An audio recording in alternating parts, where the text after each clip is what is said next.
So, in order to find a pragmatic solution to the conflict in Ukraine, where Russia has criminally, invaded Ukraine, America is probably looking at a pragmatic solution of splitting Ukraine into two. The eastern part will be occupied by Russia, which they've already seized, and then the western part will be occupied by France and the UK. Now, according to reports by The Telegraph, where the US envoy to Ukraine, Kate Kellogg, has come out to say that, this separated parts will now have 15 kilometers, allowance from the right side and 15 kilometer allowance from the left side, which will now be called the demilitarized zone. So that means just like we have in North Korea and South Korea, whereby there's what we call the demilitarized zone, which is the DMZ zone. And Trump has not approved of this yet, but we know that Zelensky, the president of Ukraine, or Volodymyr Zelensky, will not approve of this kind of thing, because he has said that every occupied territory in Ukraine by Russia will never be considered to Russia, and that they are just occupied temporarily and they'll come back to Russia. But Donald Trump's body language has been such that he does not want to go into war with Russia. He does not want a world war, and they've made Zelensky to suffer all sorts of humiliation, especially in the United States, where they've accused him of not telling them thank you and all of that. And Donald Trump has said that Zelensky wants him to risk a third world war, and he would not want to be involved in that kind of world war. So Zelensky said he will not recognize the occupied territories as Russia. He has therefore gone on to ask that NATO protect the region that have not been captured by Russia. That is,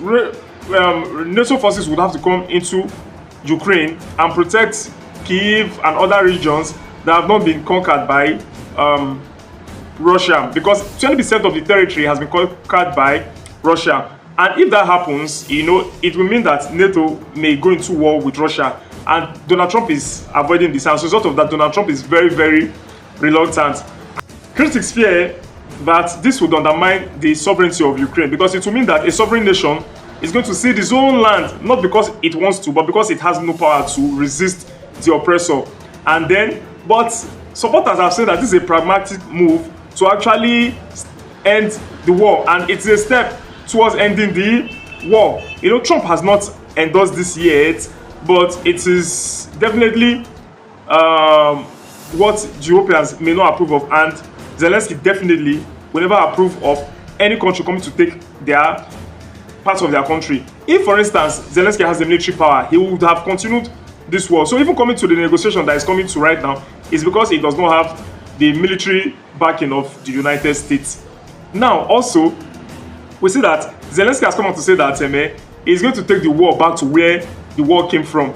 And if you notice, there is the closest region of Russia that is close to Ukraine is Belgorod. And this Belgorod right now, Zelensky has confirmed that Ukrainian troops are conducting military operations there. And this is another incursion, because we know that there was first an incursion in the Kursk region of Russia, where they've been operating for more than 3 months now. Russian troops have not been able to send them away. And the reason he is doing this is to protect Kharkiv and other regions, to reduce the pressure from other regions. So to protect Kharkiv and the border regions of Ukraine, and also to reduce pressure in other parts like Eastern Donetsk that is in the front line, where Russia is making daily advances.